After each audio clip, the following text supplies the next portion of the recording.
Next शुरू करते हैं लेक्चर नंबर 5 से, जहाँ पे हम 4th पॉइंट देख रहे हैं किसका, half wave rectifier with capacitor filter का। Okay, so angle of conduction, तो इस जो हमारा फिगर हुआ करता था, जो कि हमारा कुछ हम ऐसे यहाँ से बनाते थे, उसी को अब हमने इस तरीके से ड्रॉ किया है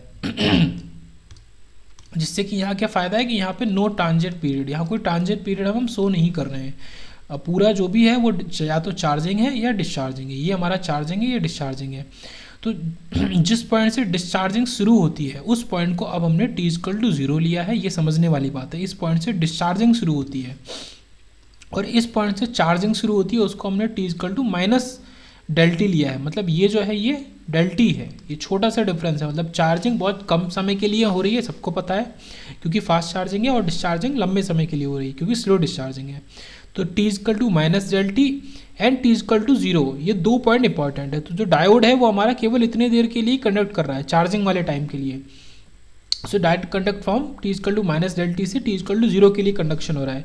so during conduction interval output can be represented as cosine function. ये इंपॉर्टेंट है कि जो आउटपुट है उसको हम कोसाइन फंक्शन की तरह दिखा सकते हैं। और ये कैसा फंक्शन है, ये फंक्शन क्या है, ये क्या है, ये कोसाइन फंक्शन ही है ये। ओके और ये फंक्शन, ये कोसाइन फंक्शन है, तो इसी को हम यूज़ कर रहे हैं because output is maximum at t=0। So output हमारा मैक्सिमम है t=0 पे, मतलब t=0 पे Vm है। और अगर हम कॉस का ग्राफ बनाएं तो वो भी कुछ हमारा इसी तरीके का बनता है ये। और साइन का ग्राफ जो होता है वो हमारा ऐसा बनता है, वो t=0 पे 0 होता है। साइन हमारा t=0 पे 0 होता है और कॉस हमारा t=0 पे हाई होता है, मैक्सिमम वैल्यू होती है। ओके, तो ये जो एक प्रॉपर्टी मैच हो रही है कि because output is maximum at t=0, इसकी वजह से हमने बोला कि this is similar to cosine function, can be represented as cosine function. So V जो हमारा वोल्टेज है किसका, कैपेसिटर का, VC=Vm cos ωt। तो किस ड्यूरेशन के लिए, उसी पूरी ड्यूरेशन के लिए जो हम मेन यूज़ कर रहे हैं, -Δt से 0 तक। तो इस ड्यूरेशन के लिए हम इसको क्या लिख रहे हैं, Vm cos ωt। ओके, सो एट t=-Δt, मतलब ये कौन सा है, पॉइंट ऑफ चार्जिंग जहाँ से शुरू हो रही है। तो vo किसके इक्वल है, Vm-Vr के इक्वल है। देख लेते हैं फिर से, ये जो पॉइंट है, ये वाला पॉइंट, यहाँ से चार्जिंग शुरू हो रही है, तो ये पॉइंट क्या था, Vm-Vr के इक्वल था। ओके सो इस पॉइंट पे हमारा Vo किसके इक्वल है, Vm-Vr। तो Vm-Vr किसके इक्वल हो गया, Vm cos ω0 इंटू -Δt। और ये ω0 के अंदर -Δt है, मतलब ये वही जो हमारा Vm cos ω0 है, उस t को हमने यहाँ पे -Δt रखा है। बस ये चीज़ करी है हमने, ठीक है, ये समझेंगे, ये चीज़ करी है हमने यहाँ पे अलग। तो इससे क्या हो जाएगा, और cos ऑफ -θ इज cos θ, ये पता होना चाहिए आपको। तो ये Vm cos ω0 Δt आ गया। अब इसमें हम क्या करेंगे, 2 सप्लाई करेंगे ऊपर और 2 सप्लाई करेंगे नीचे, तो ये कैसा बन जाएगा, cos 2θ। तो ये पूरा हमने इसको क्या मान लिया, इसको हमने थीटा मान लिया पूरे को। ओके, इसको थीटा मान लिया, तो ये cos 2θ बन गया। तो cos 2θ क्या होता है, 1/2 sin स्क्वायर 2θ/2। ये किसके इक्वल हो गया, 1 - 2θ स्क्वायर के इक्वल। क्यों, क्योंकि हम ये भी मानते हैं कि साइन थीटा किसके इक्वल है, थीटा के इक्वल, अगर थीटा स्मॉल है। ओके, और थीटा यहाँ पे स्मॉल है, कैसे, क्योंकि Δt स्मॉल है, चार्जिंग पीरियड बहुत छोटा है।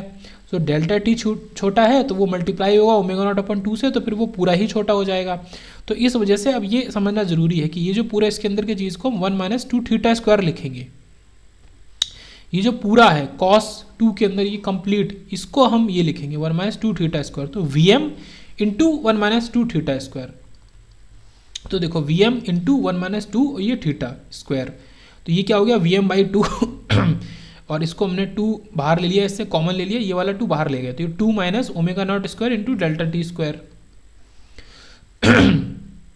तो Vm-Vr = Vm आ गया हमारा, माइनस Vm मल्टीप्लाई हो गया ω0 स्क्वायर Δt स्क्वायर /2। अब इससे क्या हुआ,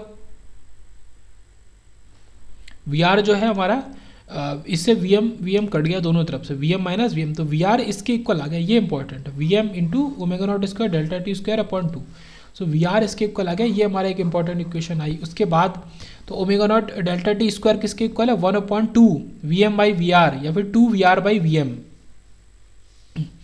मतलब ये 1 के पूरा डिनोमिनेटर में ये पूरी टर्म है, या फिर बोले तो ये है 2 Vr/Vm के इक्वल है।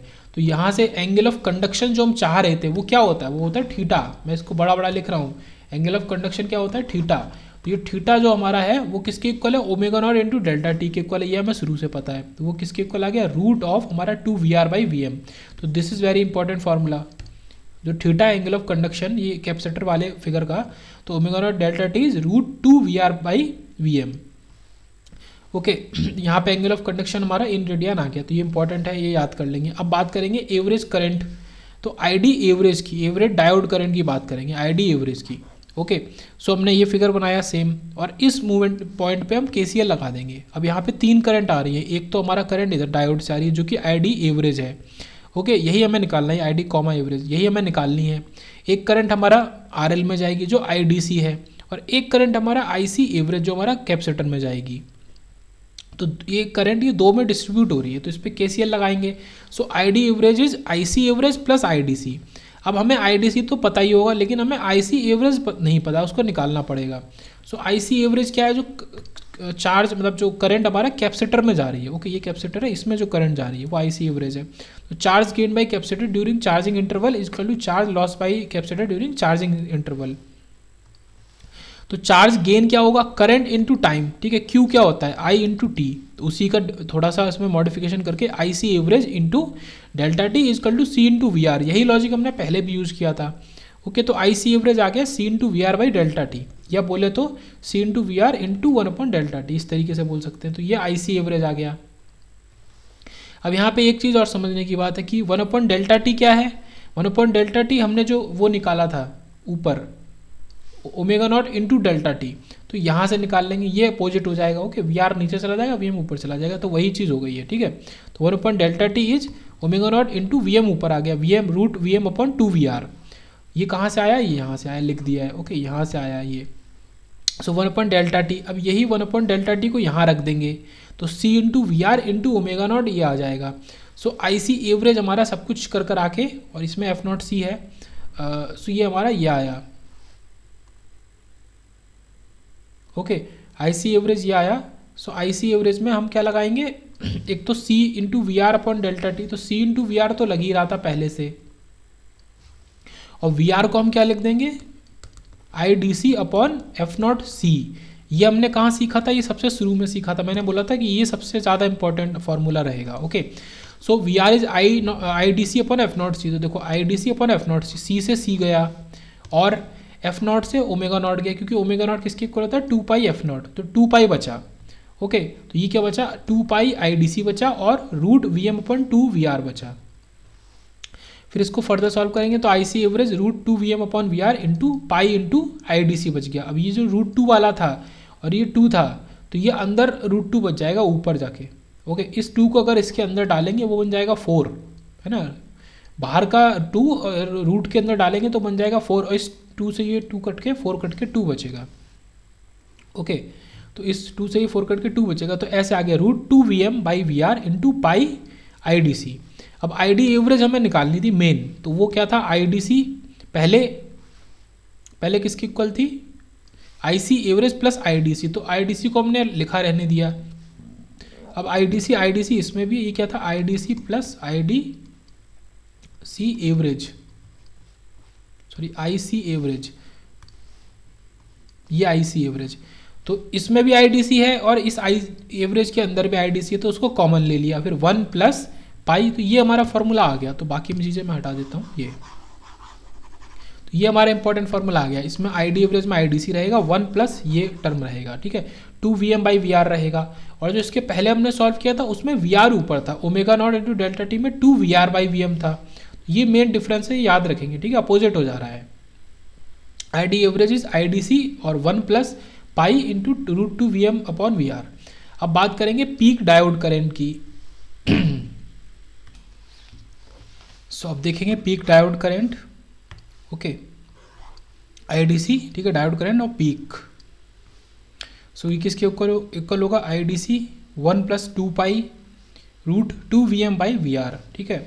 इसको मैंने डायरेक्ट फॉर्मूला लग दिया, बाकी इसका डेरिवेशन जैसे ऊपर उसका डेरिवेशन किया, इसका भी हो सकता है, कोई बड़ी बात नहीं है, लेकिन थोड़ा सा लंबा है। बस यहाँ पे क्या देखने वाली बात रहेगी इंपॉर्टेंट, कि यहाँ पे 2 पाई है।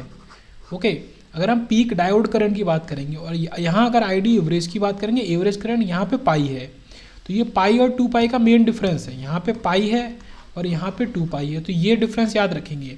ये आईडीसी पीक है, वो आईडीसी वो एवरेज है। ओके, बाकी सेम फॉर्मूला रहेगा। सो यहाँ पे आईडीसी पीक का थोड़ा सा समझते हैं कि इस तरीके से मान लो ये हमारा चार्जिंग टाइम है, इस तरीके से ये चार्जिंग टाइम है और फिर ये डिस्चार्ज हो गया, इसका पीक जो है वो इसके बीच में आया। तो इस डेल्टा टी टाइम में जब ये चार्ज हो रहा था तो पहले बहुत एकदम से पीक आया, फिर गिरा। ओके, ये डिस्चार्ज टाइम है जहाँ पे कुछ भी नहीं है। तो ये आईडीसी पीक है, ये आईडीसी एवरेज है। ये जो दोनों करंट्स हमने निकाली हैं उसमें पाई है, उसमें 2 पाई है, तो उनका ये अंतर है कि ये बीच से निकलेगा और ये पीक करंट है। So when diode starts conduction capacitor begin charging by drawing large currents through diode. तो कैपेसिटर कैसे चार्ज हो रहा है, उल्टा बना दिया, ये कैपेसिटर है, ये डायोड है। तो कैपेसिटर कैसे चार्ज हो रहा है, जब वो करंट को ड्रॉ कर रहा है, कहाँ से निकाल रहा है, वो डायोड के थ्रू निकाल रहा है। मतलब डायोड को मेहनत करनी पड़ रही है अपने थ्रू करंट को जाने देने में। Okay, has diode sorry diode current increases sharply. इस वजह से क्या हो रहा है कि जो डायोड करंट है एकदम से बहुत ज़्यादा बढ़ जा रही है, और जो एकदम से बहुत ज़्यादा बढ़ती है, ये देखो इतने कम ड्यूरेशन के लिए एकदम से इतनी पीक तक गई। तो ये जो पीक जाना, पीक पे जाना, ये जो चीज़ है इसी को हम क्या बोलते हैं, सर्ज। एकदम से जो चीज़ बढ़ जाए बहुत ज़्यादा, सर्ज ऑफ करंट। तो डायोड करंट इंक्रीजेज शार्पली, तो इसी को हमने बोला है surge, surge in diode current which is called surge. ठीक है, तो डायोड करंट में सर्ज आ जाना ही सर्ज है। ID peak is also called the surge current, surge current. तो ये जो आईडी पीक हमने निकाला है इसको हम सर्ज करंट भी बोल सकते हैं। तो ये इंपॉर्टेंट पॉइंट एक और है कि जो हमने आईडी पीक निकाला है इसी को हम सर्ज करंट भी बोल सकते हैं। तो यहीं से ये सर्ज करंट का कॉन्सेप्ट आया। ओके, तो ये surge current, peak diode current जो हमने निकाली, इसी आईडी पीक को हम आई सर्ज भी बोल दो या सर्ज करंट बोल दो, जैसे भी ये भी बोल सकते हैं। यहाँ पे 2 पाई होगा, बस ये याद रखेंगे, वहाँ पे पाई था। और यहाँ पे formula IDC peak is IDC 1 + 2 pi √2 VM/VR, और IDC average ID equal to IDC 1 + pi into 2 root, मतलब इंटू √2 VM/VR। तो पाई 2 पाई का अंतर है। अब इसका डेरिवेशन भी देख लेते हैं जल्दी जल्दी थोड़ा सा। सो आईडी पीक अगर हम निकाल रहे हैं वो क्या है कि आईडी जब हमारा टाइम टी इंटरवल -Δt पे पहुंच रहा है, पीक हमारा कब आ रहा है, -Δt पे आ रहा है। So T equal to -Δt, और ये किसके इक्वल है, हमारा जो आईसी है। ओके, ये डायोड करंट किसके इक्वल है, दो चीज़ के, जो हमने वहाँ पिछले वाले डेरिवेशन में भी किया था जब हमने आईडी एवरेज निकाला था। Okay, IDC average. तो आईसी जो हमारा कैपेसिटर करंट है, और हमारा ये कैसे निकाला था, केसीएल से निकाला था। ये जो इधर से करंट जा रही है वो दो चीज़ में जा रही है। ओके, कैपेसिटर में जा रही है और रजिस्टर में जा रही है, लोड में। तो ये 2 के इक्वल हो गया। तो प्लस आई जो इससे डीडीएस आउटपुट करंट है, और टी इक्वल टू Δt पे इनका एवरेज है, इनका सम है। सो ये पहली वाली क्या हो गई, C into dV/dt at T equal to delta -Δt। तो पहली करंट है C इंटू वी, ठीक है। तो C इंटू dV/dt जो है at T equal to -Δt, ये वाली करंट IC। ऐसे ही I जो है ये VM-VR/RL है। अब ये जो पूरी करंट है, या बोले तो जो स्मॉल I है at T equal to -t, इसको हम लिख सकते हैं, जब हम डेरिवेशन कर रहे हैं इसको IDC लिख सकते हैं, सिंपल, इसको केवल IDC लिख दो। ओके, इसी वजह से इसके आंसर में भी क्या आया था, IDC बाहर आया था और 1+ आया था। ओके, 1 + 2 पाई √2 VM/VR, ठीक है। तो इसी वजह से ये IDC एक टर्म तो सिंगल आ गया। अब ये dV/dt, अब इसमें v को रख देंगे, जो dV/dt में v है उसको हम रख देंगे, उसका डिफ्रेंशिएशन कर देंगे। वो कुछ इस तरीके से आया, उसमें फिर डिफ्रेंशिएशन करने के बाद t को -Δt रखेंगे। तो ये हमारा माइनस बाहर पहले से है और साइन के अंदर माइनस रख रहे हैं, तो उसकी वजह से एक और माइनस आ जाएगा, तो ये प्लस हो जाएगा। तो C इंटू VM इंटू ω0, क्योंकि इसका डिफ्रेंशिएशन करेंगे तो ω0 बाहर दे देगा ये, Δt प्लस IDC। तो C VM ω0 Δt।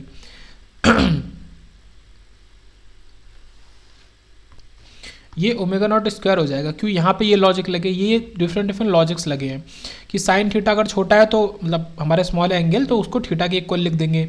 एक ये लॉजिक लगा। दूसरा क्या लगा है कि IDC किसके इक्वल होता है, VM-VR/2 अपॉन RL, मतलब VM-VR होता है, बट यहाँ पे VR/2 है। सो VM-VR/2 अपॉन RL को हमने इस केस में वही लिख लिया जो हम पहले यूज़ किया करते थे, VM-VR/RL। इस 2 को हमने नेगलेक्ट कर दिया, तो उसको हम नेगलेक्ट कर सकते हैं क्योंकि ये वैल्यू छोटी है, VR की वैल्यू छोटी है काफ़ी, है ना। और वो तो हमें पता ही है कैसे पता है उसको देख लेते हैं, मतलब हर चीज़ को क्लियर करके चलते हैं। ये जब चार्ज हो रहा है, वी आर क्या है, ये डिफरेंस है। मतलब देखो ये वैल्यू अपने आप में काफ़ी है, यहाँ से पीक तक जाना, ये जो हाइट है इसकी, ये छोटा सा वी आर है, ये वैल्यू वी एम के सामने, वी एम पूरा ये है, वी एम के सामने ये जो वी आर है काफ़ी छोटा है। तो जब वी एम से वी आर को घटाएंगे तो आप या तो वी आर को घटा रहे हो या वी आर बाई 2 को भी घटा रहे हो, तो भी वो लगभग एक ही बात होगी।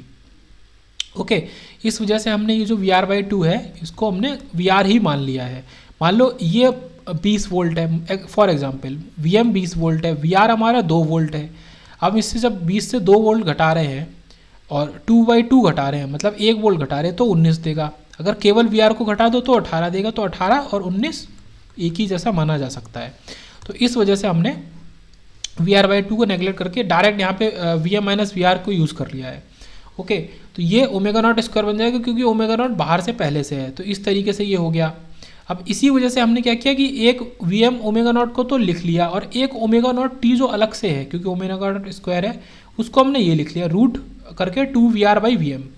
और I D C F not V R जो हमारा सी होता है।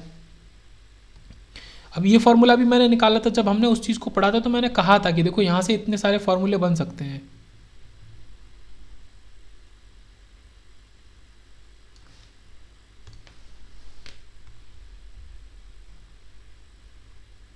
ये हमारा ये रहा।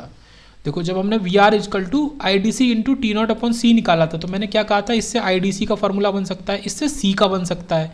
तो ये जो सी का फॉर्मूला है C equal to I D C upon F not V R, इसको अब यूज़ करेंगे, C equal to I D C upon F not V R. तो ये चीज़ हमने यहाँ पे यूज़ करी है।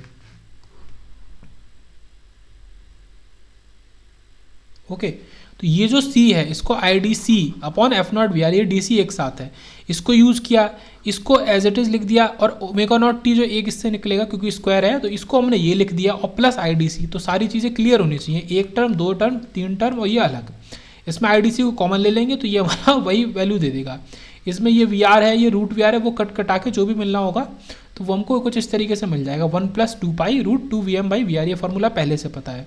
तो आई डी पीक हमारा क्या आया, I D C 1 + 2 pi root V M by V R, ये हमने इसका डेरिवेशन भी कर दिया। सो गेट के लिए देखें तो समरी क्या है हमारा, वी आर किसके इक्वल है, जो मैंने कहा था most important formula I D C upon F not C के इक्वल है। उसके बाद हमारा वी डी सी किसके इक्वल है, हमारा V M minus V R by 2 के इक्वल है। यहाँ पे angle of conduction is omega naught into delta T, ठीक है, theta equal to omega naught into delta T, वो root 2 V R by V M के इक्वल है। और जो आई डी एवरेज और आई डी पीक निकालते हैं हम, उसमें आई डी सी और यहाँ पे उल्टा हो जाता है, ये रूट 2 वी एम ऊपर चला जाता है, वी आर नीचे आ जाता है। एवरेज में पाई को यूज़ करते हैं और पीक में 2 पाई को यूज़ करते हैं। तो ये हमारे गेट के लिए समरी होगी जो मेन फार्मूले निकले। अब एक क्वेश्चन देखते हैं। क्वेश्चन में कुछ इस तरीके से दिया होगा कि एक half wave rectifier with capacitor हमें दिया होगा। Filter supplies 40 volt to a load resistor, वो 40 वोल्ट सप्लाई करता है लोड रजिस्टर को जिसका वैल्यू है 800। Okay, next if ripple factor is, ठीक है, स्मॉल आर है हमारा 0.02 and AC supply is 50 hertz, calculate value of capacitor और पीक डायोड करंट। तो वही आई डी सी पीक ये हमें निकालनी है, सी और ये 2 चीज़ें। तो हमें ये कुछ चीज़ें दी हैं। तो rectifier with filter provides DC output देगा, तो वीडीसी हमको दिया 40 वोल्ट। तो रिपल फैक्टर का फॉर्मूला क्या हुआ करता था, small R equal to 1/2√3 F not C R L. इससे हम निकाल लेंगे सी। ओके, क्योंकि रिपल फैक्टर तो हमें दिया है, तो 203 एफ नॉट आर एल और स्मॉल आर, अगर आप पीछे जाके देखें तो ये सारी चीज़ें हमको दी हैं। तो ये 203 और एफ नॉट 50 हर्ट्स है, आर एल 800 ओम है और स्मॉल आर 0.02। तो यहाँ से हमारा 360.8 माइक्रोफेरेड हमारा कैपेसिटेंस आ गया। ओके, अब बात करेंगे आई डी पीक की, जिसका फॉर्मूला हमने अभी पढ़ा था। तो आई डी सी 1 + 2 पाई, इसको मैं एम्फेसिस डाल रहा हूँ बार बार, 2 pi into root 2 V M by V R, where I D C किसके इक्वल है, V D C by R L के इक्वल है। तो इसको यूज़ कर लेंगे। तो वी डी सी भी हमें पता है, आर एल भी पता है, पर आई डी सी नहीं पता था। तो ये 0.05 एम्पेयर आ गया। अब इस 0.05 एम्पेयर जो आया है इसको हम यहाँ यूज़ कर लेंगे। ओके, देखो हमें क्या क्या नहीं पता है, मैं बोलता हूँ। हमें यहाँ पे अभी तो वी आर भी नहीं पता है और आई डी सी भी नहीं पता है। ओके, तो वी आर अलग निकालेंगे, आई डी सी तो हमने यहाँ से निकाल लिया। वी आर किसके इक्वल है, I D C upon F not C. तो पहले आई डी सी निकलेगा तब वी आर निकलेगा। देखो सबसे पहले हमें VR निकालना पड़ेगा, वो भी नहीं पता था। जब वो निकाल लिया उसकी मदद से IDC निकलेगा, सॉरी उल्टा बोल दिया, हम IDC निकालेंगे सबसे पहले, जो मैं नहीं पता था।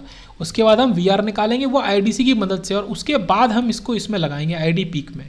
तो पहले आप किस पे जाओ, नंबर 1 IDC पे, फिर आप VR पे जाओ, जो उनके फॉर्मूलेज हैं। तो IDC upon F0 C, F0 पता है, C हमने निकाला है, IDC अभी निकाला है, सबको लगा के हमारा 2.77 वोल्ट आ गया।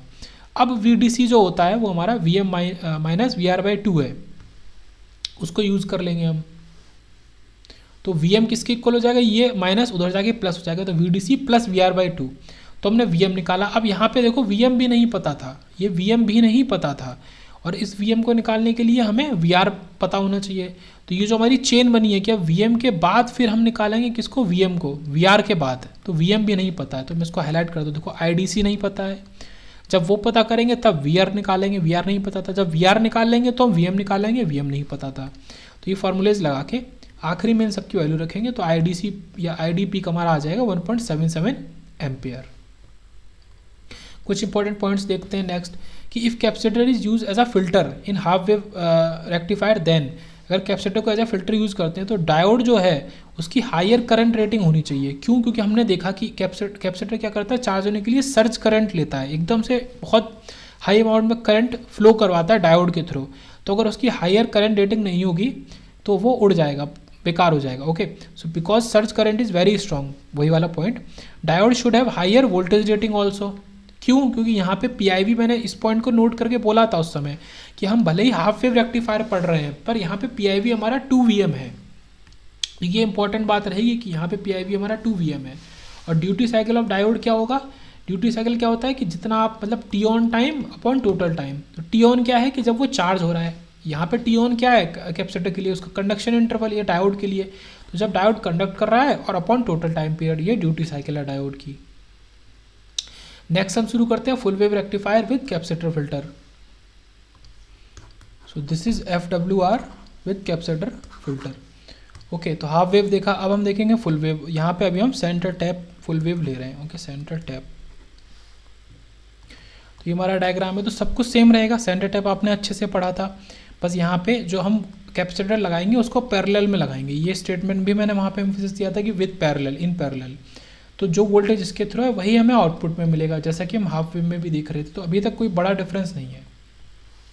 और सेंटर टैप में यहाँ पे वोल्टेज डिवाइड हो जाता है 2 पार्ट में, तो VA और VB, और VB VA का नेगेटिव होता है। ठीक है, VB equal to minus VA, ये भी याद रखने वाली बात है। अब ये इसलिए बोला है कि यहाँ लिख भी दिया है कि VA और VB दोनों 180 डिग्री फेज डिफरेंट के साथ हैं। मतलब वही चीज़ है कि VA equal to minus VB, पूरा उल्टा है। तो यहाँ पे देखते हैं अब क्या होता था। पहले मैं यहाँ पे थोड़ा सा क्लियर करूँ कि ये जो वेव फॉर्म है, ये वाली, ये हमारी D2 की वजह से है। ओके, ये D2 की वजह से है, और ये जो वेव फॉर्म है ये हमारी D1 की वजह से, अगर आप समझ पा रहे हो तो। मतलब यहाँ पे है ना, इधर ये कंडक्ट करेगा या वो कंडक्ट करेगा। तो जो बीच में गैप रहता था, जैसे ये येलो वाली वेव फॉर्म है, जो ये पिंक वाली ये बन रही है, तो ये जो गैप हो जाता था हाफ वेव रेक्टिफायर में, यहाँ पे कोई गैप नहीं है, है ना, यहाँ पे कोई भी गैप नहीं है। तो ये दोनों, मतलब आप जैसे जैसे आगे बढ़ोगे आपको कोई ना कोई एक पीक मिल जाएगा, मतलब इस तरीके से मिल जाएगा। तो ये तो आपको मिल ही रहा था फुल वेव रेक्टिफायर में, कुछ इसी तरीके का तो आपको आउटपुट मिलता है, ऊपर वाला, नीचे वाले को हम नहीं लेते हैं।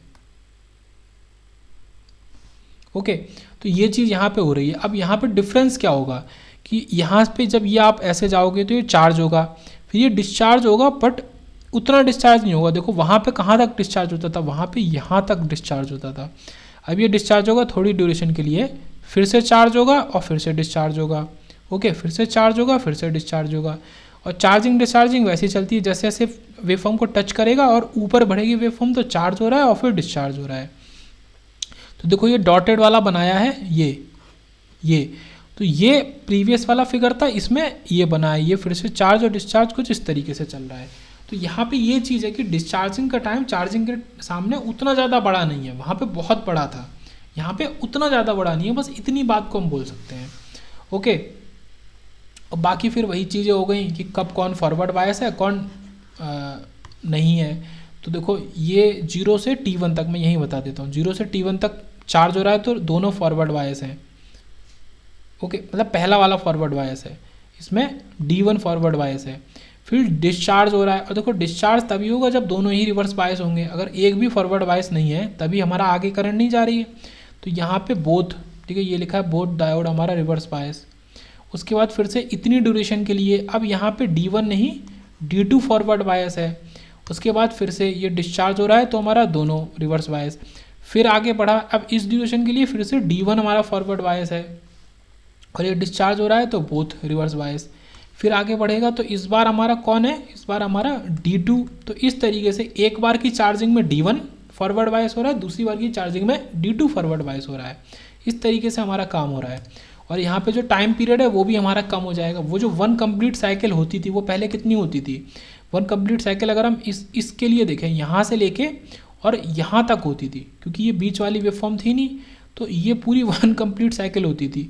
अब जो 1 कंप्लीट साइकिल है चार्जिंग डिस्चार्जिंग की वो ये हो गई इस पॉइंट से। तो T0 पहले T0 होती थी तो अब T0/2 हो गई। तो ये एक इम्पॉर्टेंट पॉइंट और है। ओके, अब आते हैं नीचे। सो 0 से T1 तक डायोड D1 फॉरवर्ड बायस है, तो C हमारा चार्ज होगा D1 से।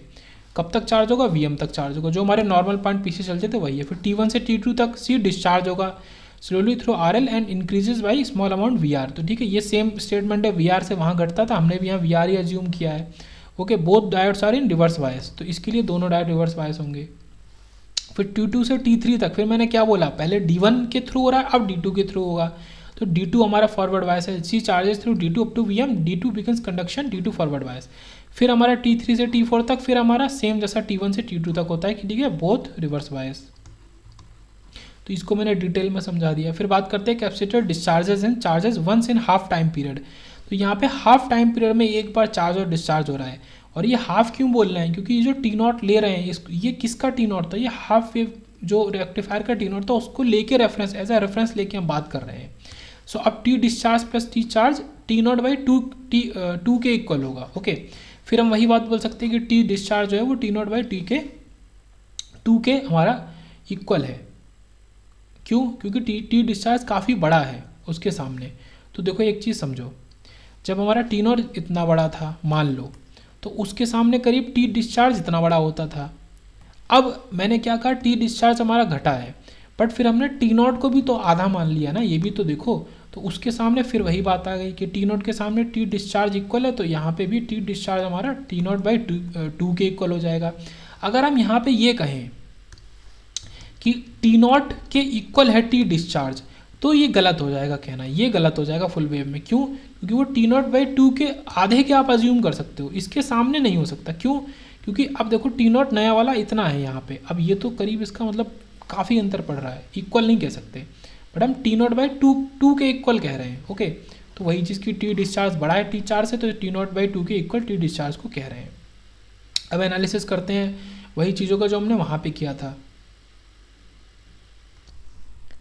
तो देखते हैं पीक टू पीक रिवल पहला, जो कि VR के इक्वल होता है, जो हमें पता है। ठीक है, VM माइनस VR को अगर करते हैं तो हमको VR दे देता है, तो वही हमारा पीक टू पीक रिवल है। तो during discharging interval charge loss by capacitor equal to charge supplies to RL। Okay, supplied to RL, तो ये हमारा इसके इक्वल हो गया। तो C इंटू डेल्टा V, ठीक है, charge lost equal to IDC into T discharge. ये क्या है हमारा, ये भी चार्ज की, दोनों चार्ज की है, Q equal to IT, Q equal to CP, दोनों चार्ज की ही इक्वेशंस होती हैं। तो C इंटू VR और IDC इंटू T0/2, यहाँ पे ये 2 अलग से आ रहा है ना, तो IDC इंटू T0/2C, ये 2 याद रखेंगे बार बार, ये 2। ओके, तो फिर ये वही, ये 2 अलग से आ गया। तो VR इज IDC F0/F0C, जो वहाँ पे होता था यहाँ पे 2 भी हो जाएगा। फिर रिपल फैक्टर की बात करते हैं, तो V डैश RMS/VDC के इक्वल होता है रिपल फैक्टर। तो वहाँ पे 1/2√3 होता था, यहाँ पे 1/4√3 होगा, इसी 2 की वजह से। ओके, इसको कनेक्ट करके दिखा दिए, इसी 2 की वजह से यहाँ पे 4 हो जाएगा। DC आउटपुट वोल्टेज की बात करते हैं, तो VDC इज VM/VR/2। और VR क्या है, ये तो फॉर्मूला लगभग सेम है ये, लेकिन VR हमारा जो है वो भी यहाँ वहाँ पे 2 होता था, यहाँ पे 4 हो जाएगा। मतलब वहाँ पे वो होता था IDC/F0C, अब यहाँ पे 2 अलग से आ गया और 2 पहले से था फॉर्मूले में, तो ये 2 और ये 2 मिला के इसको 4 बना दिया। तो ये फॉर्मूला VDC का, DC आउटपुट वोल्टेज का। एंगल ऑफ कंडक्शन जो है वो सेम रहेगा। √2 VR/VM, ठीक है, ये सेम है। और हमारा average diode current ID average भी हमारा सेम है, IDC 1 + π√VM/2VR। तो ये देखने वाली बात थी। लेकिन यहाँ पे सेम में एक चीज़ अलग है कि यहाँ पे देखो, यहाँ पे 2VR के साथ में है, तो VR तो नीचे आ गया, बट वहाँ पे जो √2VM/VR होता था, यहाँ पे 2 नीचे रहेगा। क्यों? क्योंकि VR के फॉर्मूले में एक 2 एक्स्ट्रा बढ़ गया, तो इस वजह से VM/2VR हो जाएगा। तो ये थोड़ा सा ध्यान देने वाली बात है यहाँ पे। ओके, एवरेज डायोड करंट में भी और सेम चीज़ पीक डायोड करंट में भी, यहाँ पे भी ये 2 है और बाकी 2 पाई वहाँ पे भी था, यहाँ पे भी लगभग सेम है। बस ये एक डिफरेंस है छोटा सा कि वहाँ पे √2VM/VR होता था, अगर रिकॉल करें तो, ठीक है, हाफ वे में। यहाँ पे ID पीक और ID एवरेज दोनों में क्या हो जाएगा, √VM/2VR, और ID पीक को ही सर्ज करंट बोलेंगे। तो इन half wave rectifier ID peak is IDC + 1/2 पाई, ठीक है।